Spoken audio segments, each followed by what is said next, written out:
Les 2 minutes citoyennes, un podcast du site viepublique.fr. Bonjour, je suis Bertrand, rédacteur pour le site viepublique.fr, et je vais vous expliquer en quoi consiste une motion de censure. La motion de censure est le principal moyen de contrôle du gouvernement par l'Assemblée nationale. Quand cette dernière vote une motion de censure, le gouvernement doit démissionner. La Constitution prévoit 2 types de motions de censure. La première est à l'initiative des députés. C'est la motion de censure dite spontanée ou offensive, définie à l'article 49, alinéa 2.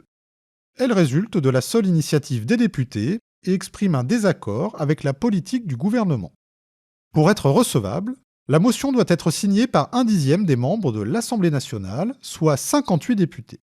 Et pour être validée, la motion de censure doit réunir les voix de la majorité absolue des membres composant l'Assemblée nationale, soit 289 voix sur 577. Cette condition se justifie pour éviter qu'une majorité simple, liée à des abstentions massives, ne permette de renverser un gouvernement. Ainsi, seules les voix pour comptent. En cas d'adoption d'une motion de censure, le Premier ministre doit remettre au président de la République la démission de son gouvernement. Le second type de motion de censure est la motion de censure provoquée.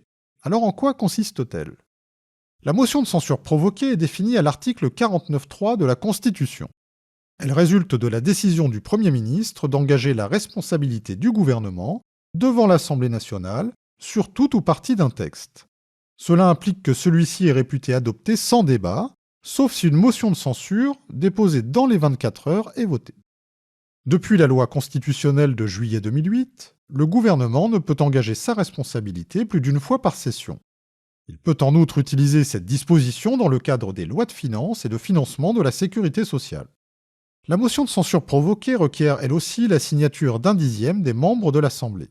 Son adoption entraîne la démission du gouvernement et le rejet du texte sur lequel il avait engagé sa responsabilité. Enfin, quelle est la pratique sous la Ve République ? Eh bien, depuis les débuts de la Ve République, jamais une motion de censure provoquée n'a été votée par une majorité de députés. Quant à la motion de censure spontanée, une seule a été adoptée depuis 1958, le 5 octobre 1962, pour protester contre la décision du général de Gaulle de soumettre à référendum la révision constitutionnelle prévoyant l'élection au suffrage universel direct du président de la République. Bien que l'opposition y ait eu recours à de très nombreuses reprises, afin d'acter son désaccord avec la politique du gouvernement et de sa majorité, aucune autre motion de censure n'a plus atteint depuis la majorité constitutionnelle. Vous pouvez réécouter ce podcast et toutes nos séries sur vos plateformes préférées et notre chaîne YouTube. N'hésitez pas à vous y abonner. Et pour en savoir plus, rendez-vous sur notre site internet viepublique.fr et nos réseaux sociaux. On se retrouve très bientôt. Au revoir à tous.